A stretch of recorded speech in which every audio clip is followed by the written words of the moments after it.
Oke, assalamualaikum warahmatullahi wabarakatuh, teman-teman. Kembali lagi di channel saya Wawan Novianto, dan di video kali ini saya akan bahas tentang adjective clause, tentunya yang ada di TOEFL. Penasaran kan bagaimana pembahasannya nanti? Makanya jangan lupa like, share, dan subscribe channel ini agar terus berkembang. Oke, langsung aja setelah yang satu ini.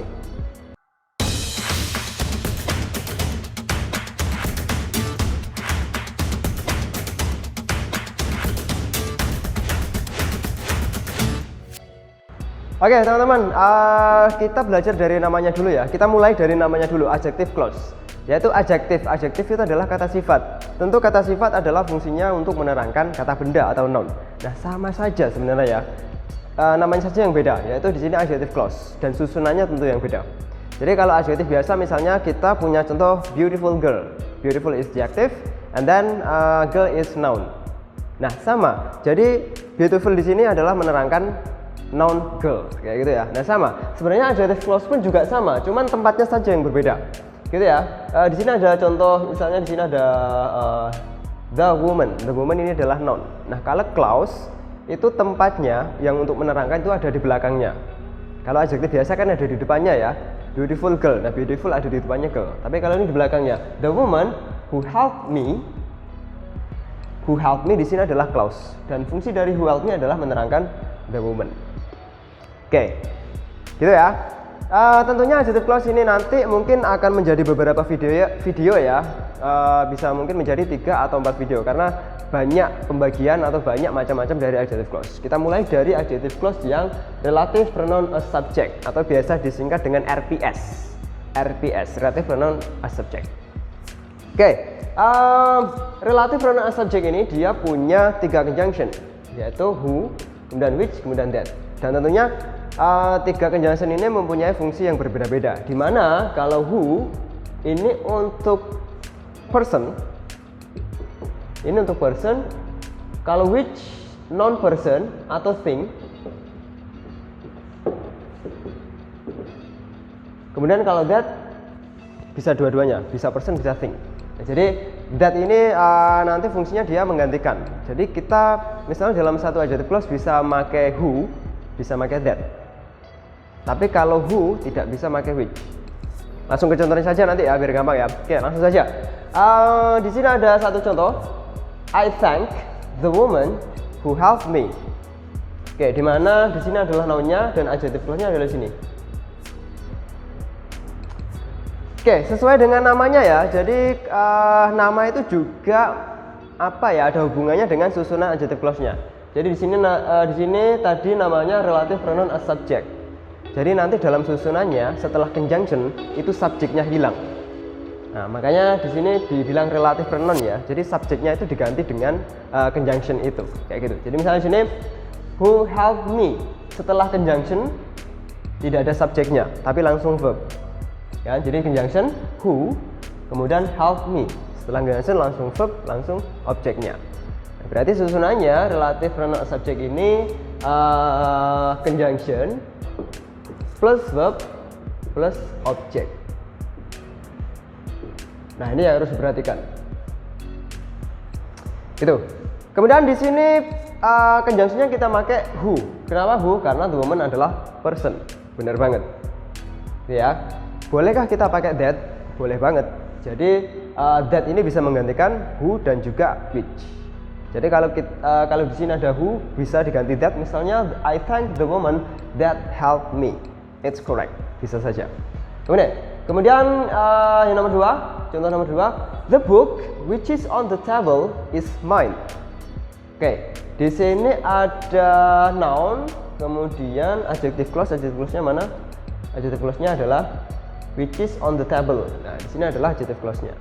Gitu ya, which is on the table tentunya adjective clause dan fungsinya menerangkan the book ini. Sama dengan ini tadi, fungsinya menerangkan the woman. Gampang kan? Terus kenapa di sini pakai which? Kenapa pakai which? Karena book adalah thing atau non person. Gitu kan? Terus boleh nggak sih pakai that? Boleh saja, karena that bisa menggantikan who atau which. Jadi misalnya saya tulis the book that is on the table is mine. It's also correct. Itu sama-sama bisa. Oke, itu ya teman-teman, adjective clause relative pronoun as subject. Kalau masih ada pertanyaan, tulis saja di kolom komentar, nanti kita akan bahas kalau ada kesempatan. Dan juga misalnya teman-teman punya soal yang belum terpecahkan, tulis saja di kolom komentar, nanti kita akan bahas di sesi video tersendiri, gitu ya. Oke, jadi yang harus diingat-ingat, adjective clause relative pronoun as subject adalah first, dia punya conjunction who, which, that. Who untuk person, which untuk thing, dan that bisa menggantikan keduanya. Kemudian susunan dari adjective clause relative pronoun subject adalah setelah conjunction ini bisa who, which, that. Setelah itu langsung ketemu verb, langsung plus object. Objek ini bisa ada, bisa tidak, tergantung verbnya nanti ya. Makanya dikasih tanda kurung. Kemudian setelah itu, nah ini juga ada hubungannya sama ini ya, video saya tentang verb asli dan verb palsu. Nah, linknya ada di atas, bisa dilihat kalau teman-teman belum nonton. Saya sarankan nonton itu karena juga berhubungan erat dengan adjective clause ini. Oke, jadi di situ saya bahas kalau dalam satu kalimat itu harus ada satu verb, gitu ya. Boleh ada dua verb, asalkan harus ada satu conjunction. Oke, karena sebenarnya verb asli dan verb palsu itu adalah salah satu hasil dari adjective clause ini, yaitu nanti kita bahas peringkasan juga. Itu salah satu hasil dari peringkasan adjective clause ini, gitu ya. Jadi bisa kita lihat satu kalimat satu verb, boleh ada dua verb asalkan ada satu conjunction. Bisa dilihat di sini, I thank the woman who helped me. Di sini ada dua verb. Mana verbnya?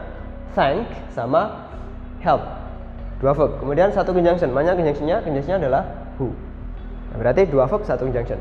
Kemudian yang nomor dua, the book which is on the table is mine. Verbnya mana? Ada dua, yaitu is sama is. Dua verb dan satu conjunction, which. Nah, jadi impas. Dalam satu kalimat boleh ada dua conjunction atau boleh ada dua verb dan ditambah dengan satu conjunction. Tentunya ada pengecualian ya, boleh dua verb tapi harus satunya verb asli dan juga verb palsu. Nah, makanya tonton video yang linknya ada di atas ini. Oke teman-teman, tadi itu pola lengkap ya. Tadi itu pola lengkap adjective clause. Nah, sekarang kita ke peringkasannya. Jadi adjective clause yang ada conjunctionnya, kemudian langsung ketemu verb, kemudian ketemu objek, itu sebenarnya bisa diringkas. Nah, peringkasan inilah yang membentuk verb palsu. Itu ya, verb palsu. Makanya di video saya yang ini ada pembahasan verb asli dan verb palsu. Nah, ternyata verb palsu adalah salah satu hasil dari peringkasan adjective clause ini. Oke, langsung aja kita ke pola peringkasannya. Jadi dalam RPS nama peringkasan itu ada reducing namanya. Reducing, mereduce atau mengurangi. Nah, adjective clause ini kalau di reducing, adjective clause RPS kalau reducing itu, kalau di reducing yaitu menghilangkan conjunction dan mengganti verb menjadi verb ing atau verb 3. Gitu ya. Dan verb ing sama verb 3 ini punya fungsi sendiri. Verb ing kalau klausanya itu dia aktif, kalimat aktif. Kemudian kalau verb 3 ini kalau dia pasif. Nanti kita langsung ke contoh biar gampang. Kemudian setelah itu bisa juga menghilangkan conjunction dan to be. Ini kalau klausanya dia nominal. Oke, nah yang belum tahu apa itu kalimat nominal dan juga verbal, bisa dilihat di saya kalau belajarnya di Betty Azhar. Nanti teman-teman bisa belajar di Betty Azhar atau tanya Mbak Google aja, banyak di Google yang bahas kalimat nominal dan juga kalimat verbal. Itu ya. Oke, langsung saja ke contohnya. Di sini ada contoh adjective clause, the woman who helped me is your father. Jadi kalau aktif, di sini kan aktif ya. Kalau aktif itu artinya me. Di sini kan me ya. The woman who helped me is your friend. Perempuan yang menolong saya adalah teman kamu. Nah, di sini berarti dia aktif. Salah satu ciri aktif juga setelah verb ini ada objek. Dan ini ada objek dia. Maka dia aktif. Nah, kalau aktif berarti bisa diganti dengan mengganti verb menjadi verb ing. Dan conjunctionnya hilang. Conjunctionnya mana? Conjunctionnya hilang dan verbnya diganti menjadi verb ing. Jadinya apa? Verb ing dari help, helping. Nah, jadi adjective clause yang lengkap tadi bisa menjadi the woman helping me is your friend. Nah, gitu ya. Jadi tidak perlu conjunction lagi.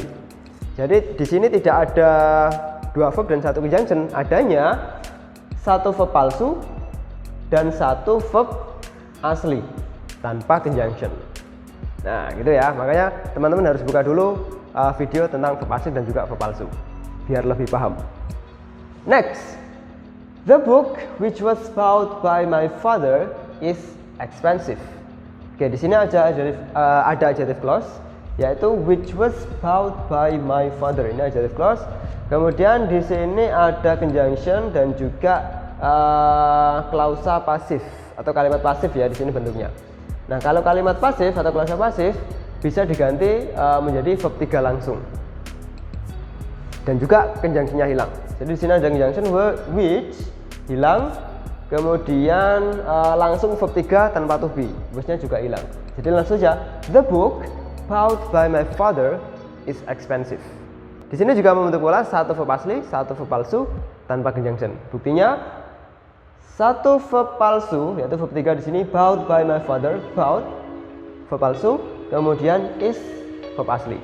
Satu verb asli, satu verb palsu tanpa conjunction. Dan itu memenuhi syarat sebagai kalimat. Itu ya.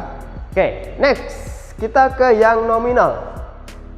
The book which is on the table is mine. Nah, ini juga bisa diringkas teman-teman. Conjunctionnya hilang. Conjunctionnya hilang dan to be-nya juga hilang. Kita langsung coba.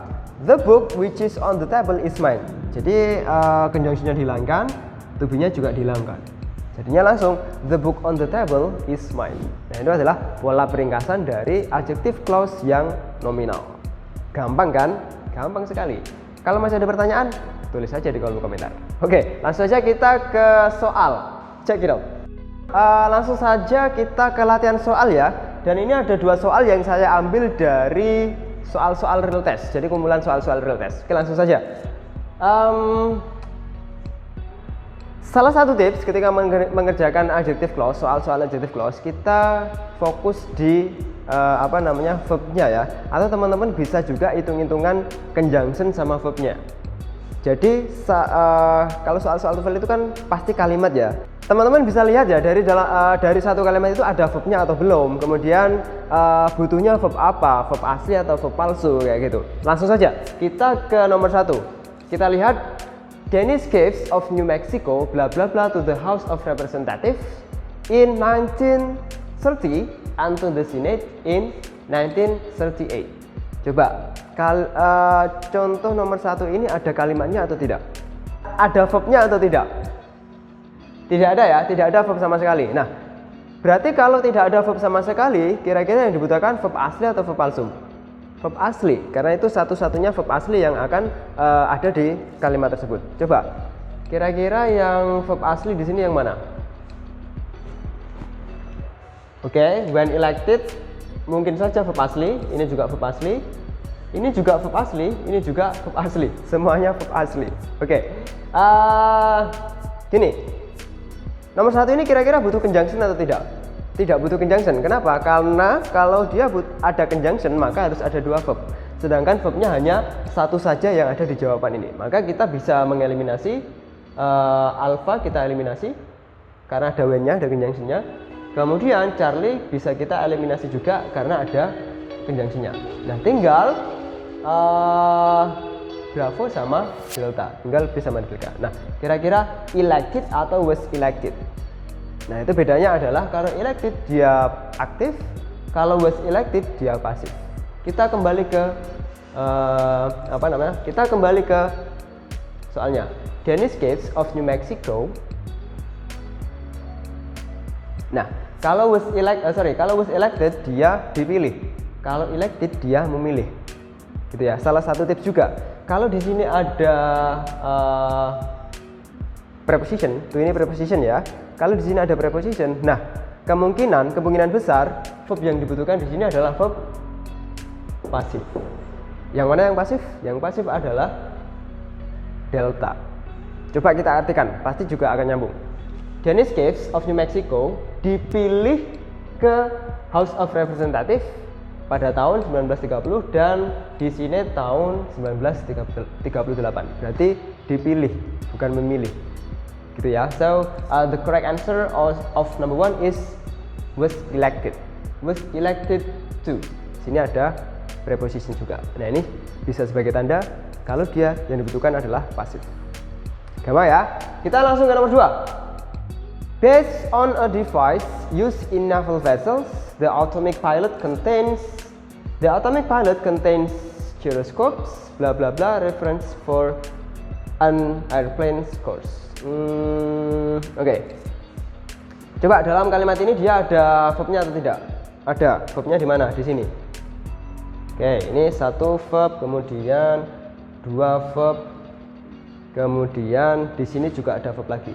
Oke, clue ya. Di sini use adalah verb palsu.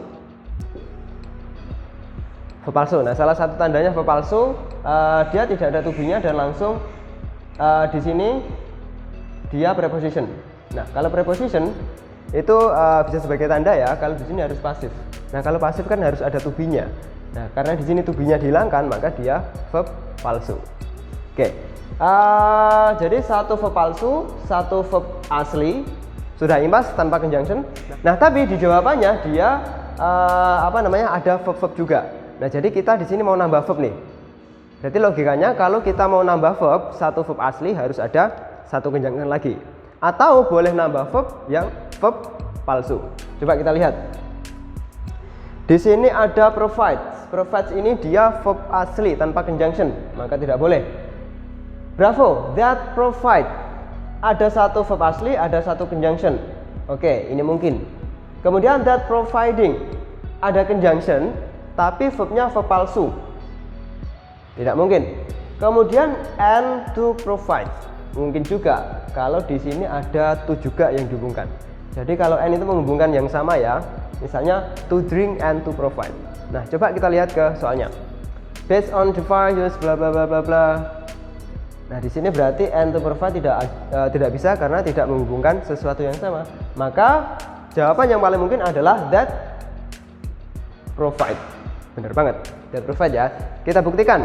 Jadi ada 1 verb palsu, 1 verb asli, ditambah 1 verb asli lagi, 2 verb asli, dan ada conjunction. Nah, impas ya. Jadi jawaban yang paling benar untuk nomor 2 adalah that provide. Itu ya. Nah, gampang kan? Gampang sekali. Oke, kalau teman-teman masih belum paham, bisa tanya di kolom komentar, atau teman-teman punya soal langsung saja tulis di kolom komentar. Nanti kita akan bahas di sesi tersendiri. Oke ya, mungkin itu saja dari saya untuk pembahasan RPS, adjective clause RPS dan juga soalnya. Terima kasih banyak sudah menyaksikan video ini. Sampai jumpa di video selanjutnya.